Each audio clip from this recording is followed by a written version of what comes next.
Have you ever laid in bed at 2 a.m., scrolling through your phone, promising yourself that tomorrow will be different? Tomorrow, you'll wake up early. Tomorrow, you'll finally start that project. Tomorrow, you'll get your life together. But then, morning comes. The alarm screams. You hit snooze once, twice, 7 times. And by the time you drag yourself out of bed, you're already behind. The world is moving. Emails are piling up, and you're just trying to survive another day. I lived like this for years, always reactive, never in control. Until I made one decision that changed everything. I started waking up at 5 a.m., not for a week, not for a challenge, every single day. And what happened over the next 6 months? I got promoted. I lost 20 pounds. I wrote a book. But more importantly, I finally felt like I was living my life instead of just surviving it. So, if you've ever felt like you're running out of time, if you crave more peace and more control, stick with me, because I'm going to show you exactly how to build a 5 a.m. routine that actually works. Not the Instagram fantasy version, but the real, sustainable, life-changing version. Let me tell you about my old morning routine. My alarm sounded like a fire drill. Literally, I had it set to the most aggressive sound possible because I thought that's what I needed to wake up. My heart would be racing before I even opened my eyes. I'd start every day in fight or flight mode. No wonder I was anxious all the time. So here's the first change I made, and it's going to sound almost too simple. I got a sunrise alarm clock. You know, the kind that gradually lights up your room like a real sunrise. Game changer. Instead of being jolted awake by sound, light gently tells your brain, hey, it's morning time. Your cortisol levels rise naturally instead of spiking. You wake up calm instead of stressed. If you can't afford a sunrise alarm, no problem. Put your regular alarm across the room and open your curtains before bed. The key is, make waking up gentle, not violent. Now, here's what I do the moment my feet hit the floor. Before I check my phone, before I brush my teeth, before I do anything else, I drink 1 full glass of water. Sometimes I add lemon, sometimes it's just plain water. Why? Because after 7 to 8 hours of sleep, your body is dehydrated. Your brain is literally shrinking from lack of water. That's why you feel groggy. 1 glass of water wakes up your metabolism, your digestion, your brain. It's like turning on the engine before you drive, and it takes 30 seconds. But here's the deeper reason this matters. It's your first decision of the day, and you're choosing yourself. You're choosing health. That sets the tone for everything that follows. I used to think morning workouts required a full gym membership, expensive equipment, and at least an hour of time. So I never did them. I always had an excuse. But here's what I learned. Movement matters more than the type of movement. Some mornings, I do 10 minutes of yoga in my living room. Other mornings, I go for a 20-minute walk around my neighborhood. Sometimes I just do 50 jumping jacks and some stretching. The goal isn't to become a fitness model by 6 a.m. The goal is to get your blood flowing, to wake up your muscles, to release dopamine and serotonin, the feel-good chemicals that will carry you through your entire day. But here's the real magic. You're proving to yourself that you can follow through. Most people wake up and immediately check their phones. They're reacting. You're different. You're taking action. You're building discipline 1 morning at a time.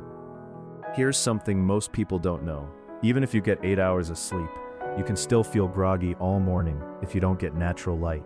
Your body has a built-in clock called your circadian rhythm, and it needs light to know it's daytime. When you go outside, even for just 5 minutes, you tell your body, hey, time to produce energy, not melatonin. I started taking my morning walks outside. No headphones, no podcasts, just me and the sunrise. And I cannot overstate how much this changed my mental health. It wasn't just exercise. It was peace. It was silence. It was the feeling that I was finally living my life, not rushing through it.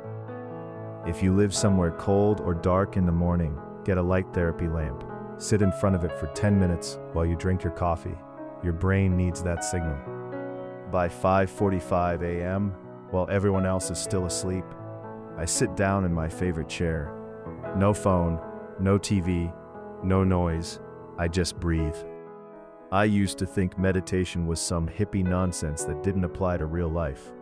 I was always too busy, too stressed, too important to sit still. But after forcing myself to try it for just 2 weeks, I noticed something incredible. I stopped reacting to everything. Someone cut me off in traffic, I didn't rage. My boss sent a passive-aggressive email, I responded calmly instead of emotionally. It wasn't that my life got easier. It was that I had created space between my thoughts and my reactions. Even 5 minutes of meditation in the morning rewires your brain. It strengthens your prefrontal cortex, the part that controls decision-making and emotional regulation, and it quiets your amygdala, the part that triggers anxiety and fear. You don't need an app. You don't need a teacher. Just sit, close your eyes, focus on your breath. When your mind wanders, and it will, gently bring it back. The journal that changed everything. After meditation, I pick up my notebook. Not some expensive leather journal, just a regular spiral notebook. What I'm grateful for.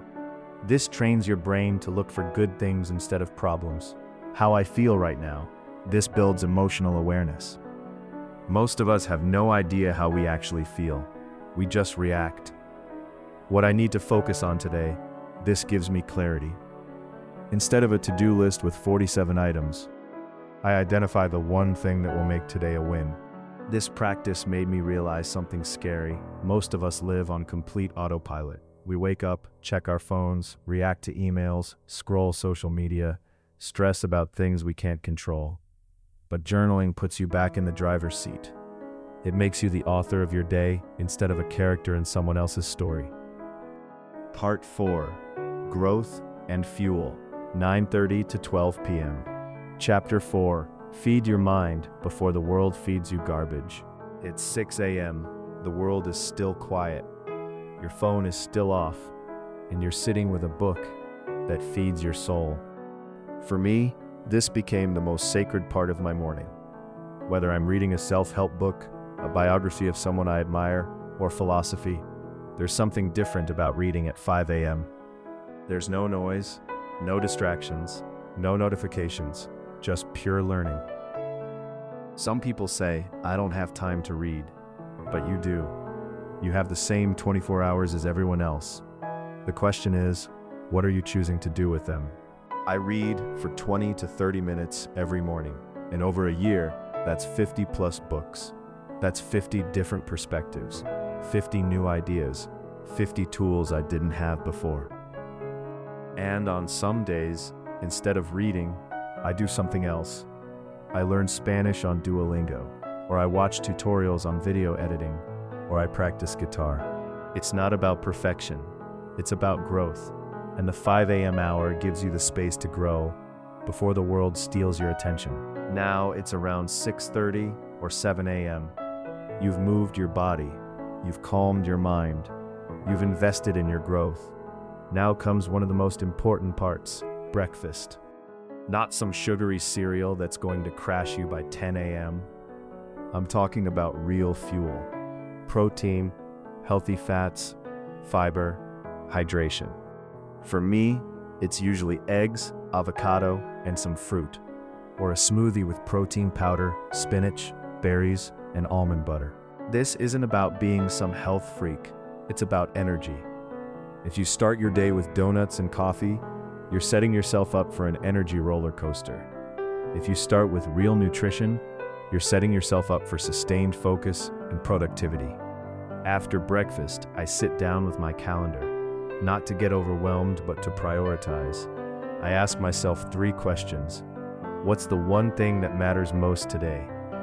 What can I eliminate or postpone? What will make today a win? Then I write it down. And here's where the real magic happens. I close my eyes for 30 seconds and visualize myself crushing the day. I see myself walking into meetings confidently, staying calm when things get chaotic, creating instead of just consuming. This tiny practice sets your subconscious mind on success autopilot.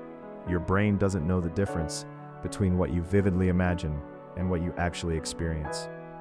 So when you visualize success, your brain starts looking for ways to make it happen. Let me be completely honest with you.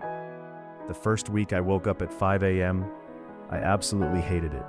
I wanted to go back to bed. My body felt stiff, my brain was foggy. I questioned why I was even doing this. But I didn't stop, because I knew something important. All change begins with resistance. Your body and brain love homeostasis. They love comfort. They love the familiar. So when you try to change, they fight back. They make you feel tired. They give you excuses. They tell you to quit. But if you push through that initial resistance, usually about 2 weeks, something shifts. It gets easier. Then it gets natural. Then it becomes who you are. Here's what helped me stay consistent. Prepare your clothes the night before. One less decision in the morning.